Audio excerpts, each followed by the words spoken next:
represents the number of users from 0 to 6 billion. As you can see, the number of social media users has increased. In year 2017, there's 2.8 billion users, but in 2024, there's 5.04 billion users. That means it has increased more than 1/3 of the whole world's population. So every year, social media has new improvements, also less some problems and issues. So the question is social media helpful or harmful for people using it, especially teenagers? Good morning, ladies and gentlemen, and welcome to Team CAPPUCCINO's presentation. Our topic is social media helpful or harmful for teenagers? These are our members. First, we have Brian, our secretary. Next, we have Thiên. This is Mary, our group leader. And last but not least, me, Zenny. So I'd like to present to you our favorite menu. The first part is the introduction. That's what I'm talking right now. Mary is going to present to you the benefits. Thiên is going to show you the issues and problems. And Ryan is going to provide an overview and conclude our presentation. Now on to Mary's speech about benefits. Thanks, Zenny. To answer this question that is a common controversial topic, let us first look at what good can social media bring.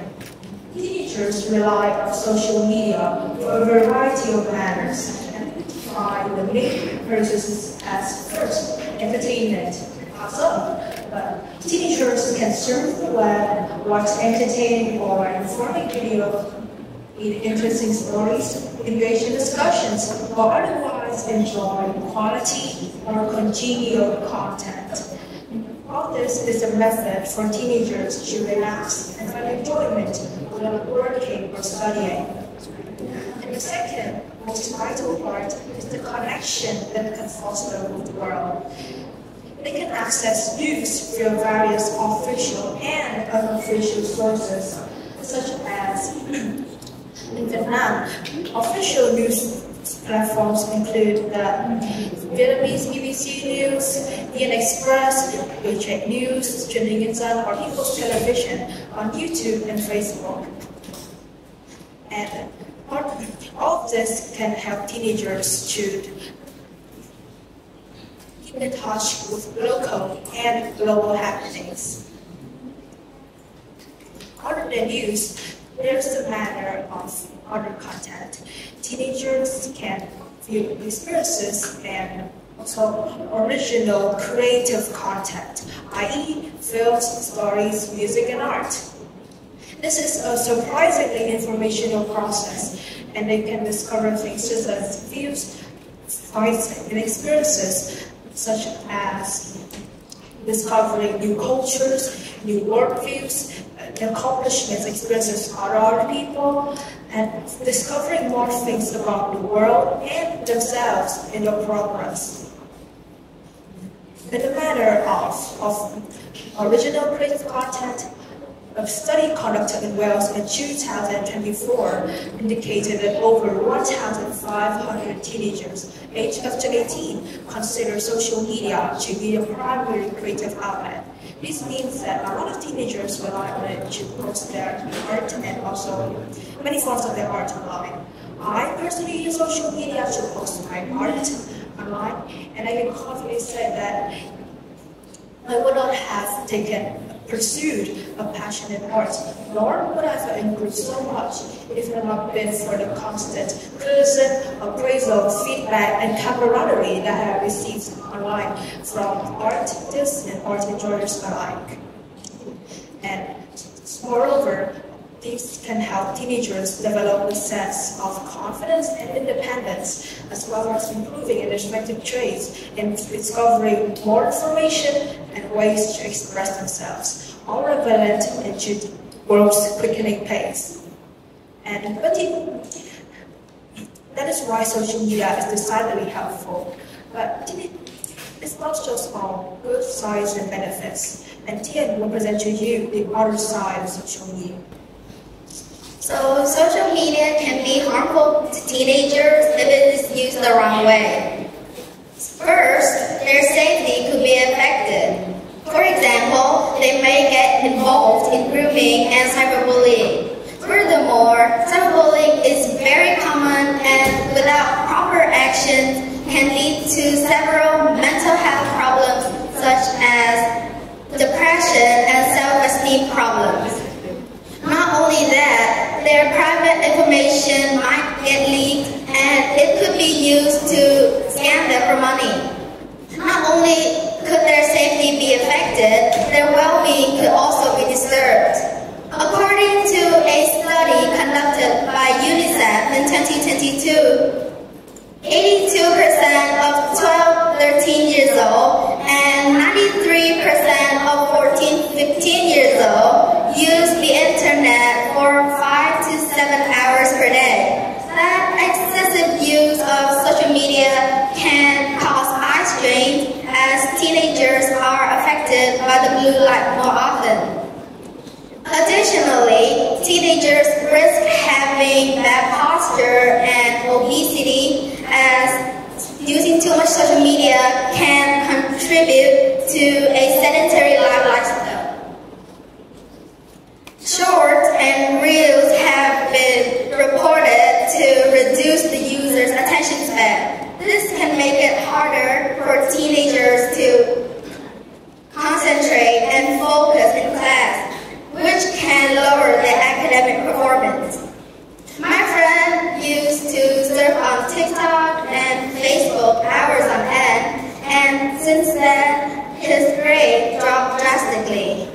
I think it is clear that too much social media can negatively affect teenagers' academic performance as they may not have enough time to study. Mental health problems could also arise as stated above, and insomnia because too much screen time can interfere with sleep. Also, social media can cause addiction and anxiety, further amplifying the harms. Now that the benefits and the drawbacks have all been discussed, Ryan will provide a conclusion and our group overview. In conclusion, while social media does come with certain risks, we firmly believe that it is more helpful than harmful for at least teenagers. It provides opportunities for learning, connection, and self-expression in ways that were never possible before. Beyond that, social media serves as a platform for creation, communication, and keeping up with news, things that are especially relevant in today's fast-moving world. Teenagers can share their personal experiences, accomplishments, and decisions, allowing them to receive feedback, support, and camaraderie. For many, it is a source of inspiration that builds personal passions, and future aspirations. That said, we recognize the disadvantages that come with overuse of social media. Excessive screen time can lead to a eye strain, violence for activity, less motivation from schoolwork, and sleep cycle disruptions. It can take up significant time, reduce attention spans, and in extreme cases can cause declining grades when teenagers become so absorbed with social media that they neglect their own studies. Moreover, serious safety concerns arise, such as an exposure to cyberbullying, manipulation into sharing private information, impacting their mental health negatively. The key lies in how social media is used. With proper guidance, time limits, and a healthy balance between online and offline life, most negative effects can be prevented. Ultimately, it's up to teenagers to use social media responsibly. When they do, the wide range of benefits, whether academically, emotionally, socially, or creatively, clearly, or great art. This is the end of my speech. Thank you for listening.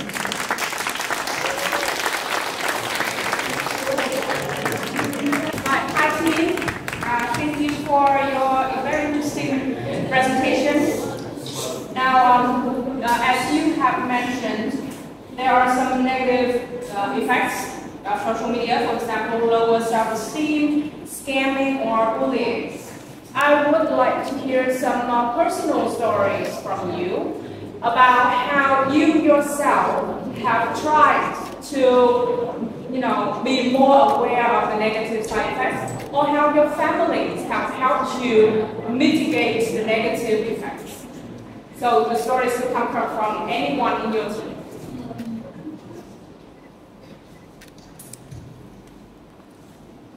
About the mitigating side, the bad effects of social media, when my parents allowed me to have my own phone, they told me about the guidelines, how we should use it, as well as the dangers that I could encounter and ways to solve and prevent that. They provided you the guidelines. Could you be a little bit more Well, specific? they told that I can use it for specific hours, how much time a day, and etc. Anyone from your team would like to share their experience?